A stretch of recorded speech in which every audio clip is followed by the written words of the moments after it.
Twilight Sparkle is a cannibal. Yes, you heard me right. This supposed vegetarian book course is secretly a bloodthirsty monster. And I have proof that it's not just Twilight, but there are in fact multiple cannibalistic ponies living in Equestria, some of whom aren't exactly who you would expect. So what exactly do I mean when I say Twilight is a cannibal? What proof is there? Well, for that, we have to go back. Way back to a time long ago, several moons actually, however long those are, when I was watching Equestria Girls Forgotten Friendship, and during the scene where they enter the restricted section of the Canterlot Library, Twilight says this suspicious line. No way! Can you believe they have Canterlot Cannibals Volume 31? Wait, I'm sorry, Canterlot Cannibals? And there's 31 volumes? You heard me! 31! Okay. Maybe Twilight is just interested in the research of cannibalism. There's nothing to suggest that she actually dabbles in the practice. Sunset. That's when it gets good.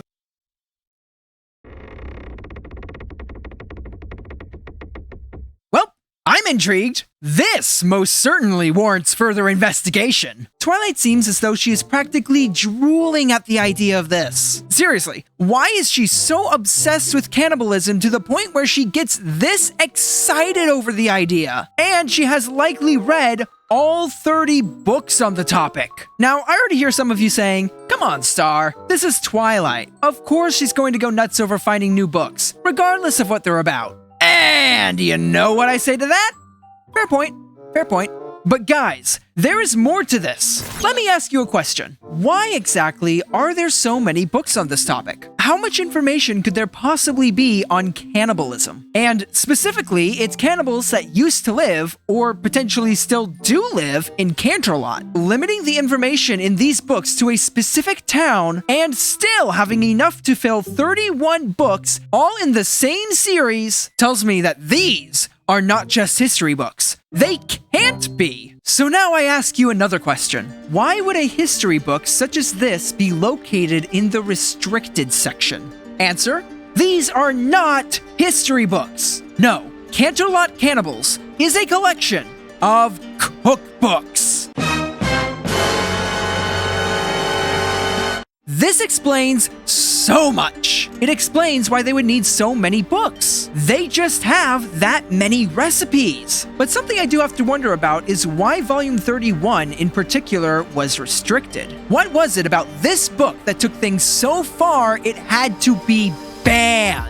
This is a question I was wondering, but for a while, there was no answer I could find. But then I started asking a different question. How did Twilight even get started on cannibalism in the first place? And when I started asking myself this question, it led me to the answer as to what horrible secrets can be found in Volume 31. And the answer starts way back. Approximately 1,100 years ago. Back during the rule of the two princesses. During this time, things were dark.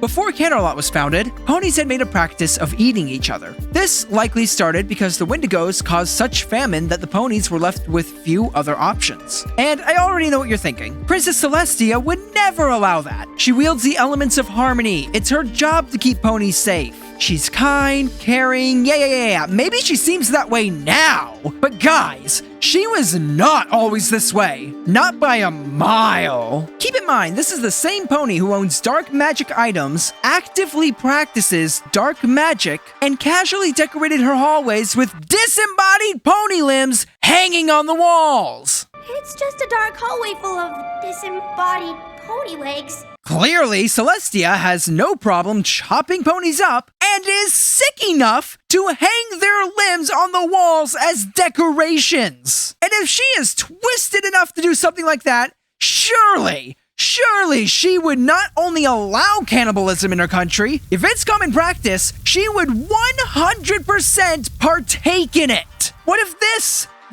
is all that's left of the ponies she once had for her meals? What if this was the fate her enemies met? If you ever committed treason against the princesses, were you served at the dinner table and then had your legs hung on the wall as a trophy? Still Still not convinced she's a cannibal? That's okay, because there's somehow more evidence to back this up. We know that cannibalism used to be a common practice in Equestria, but at some point, after the founding of Canterlot, which, by the way, is after Sombra and Luna's banishment, that'll come back later, there was a cultural shift that caused the ponies to stand against cannibalism, eventually pressuring Celestia to outlaw it entirely. Now, fast forward to Luna's return and the tale of Nightmare Moon. Every year for Nightmare Night, the ponies leave an offering of candy for Nightmare Moon. Why do they do this? Well, according to the story, if they don't, Nightmare Moon will eat them.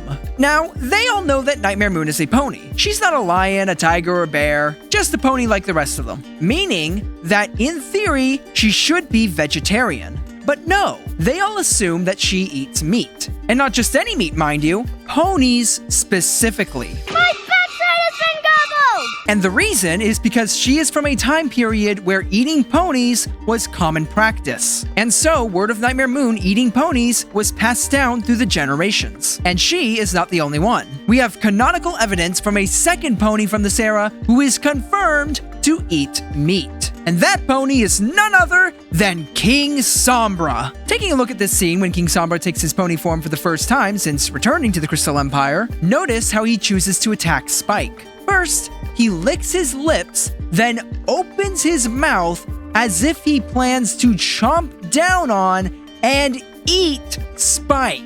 He doesn't choose to shoot him with a laser. He doesn't use telekinesis. He doesn't throw a crystal at him. He plans to eat him. This makes perfect sense though, because he is from a time period when ponies ate meat. Of course, he would probably want a little snack after being banished for 1,000 years. I can't blame the guy. He's got to be starving. So now, we have confirmation that ponies did in fact eat meat, they ate each other, Celestia oversaw a country of cannibals, the princesses themselves partook in this practice until eventually it was banned.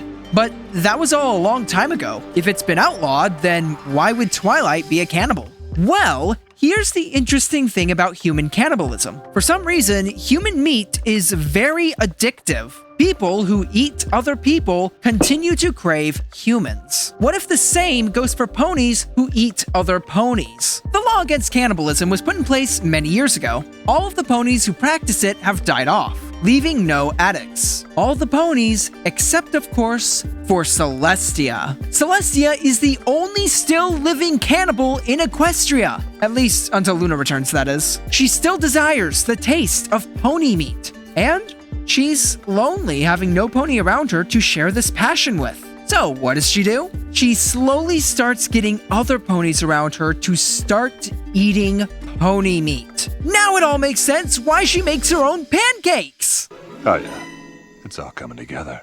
It's not just because she's enjoying cooking, it's because she has a secret ingredient making them irresistible. And she has fed these pancakes to her student, Twilight Sparkle, getting her hooked on the taste of pony meat. This is why Twilight was acting the way she did when she found Volume 31 of Canterlot Cannibals. But then we have to come back to the question from earlier. Why was this book in the restricted section? Why were the other 30 not put in here? Well, knowing what we now know about Celestia, it all makes sense. Let me ask you a question. Why did Twilight say that Volume 31 is where it, quote, gets good? How exactly does Twilight know when it gets good when she couldn't have had access to this book since it was in the restricted section? Answer: Celestia has access to it, and there were times where she showed it to her star pupil. But there's more to it. The reason Volume 31 is banned is because it has information on Celestia. It contains historical records of her eating ponies. Heck, there might have even been recipes named after her. But why is this a problem? Isn't it common knowledge that once upon a time ponies used to eat one another? Well, no actually. You see, the history of Equestria was not well documented. Or maybe it was. But Celestia had many of those historical records burned and locked away in the restricted library. She wouldn't want any pony to see anything that showed she partook in cannibalism several centuries ago. And while it may have been a while since then, I'm pretty sure the ponies of Equestria would still not be too fond of having some pony who did such horrendous things as their leader. So in order to hide the fact that she ate other ponies from her future subjects, Celestia started purging the history books of Equestria faster faster than people can like and subscribe, leading to major historical figures and events such as Nightmare Moon being reduced to nothing more than a mere legend, with Celestia being the only pony left knowing what truly happened. This is how Twilight, Luna, and even Celestia all secretly became bloodthirsty cannibals. Or if you just take a look at the transcripts for this movie, you'll see that Twilight actually says cantabile, which is a type of singing. But according to Google, it is not pronounced cantabile, it is pronounced cantabile. And that is certainly not what Twilight was saying, so I'm still going to assume that she's a cannibal. But if you really want to go off the transcripts of this movie, I suppose you could. So who knows, maybe this theory is completely bogus. Happy April 1st.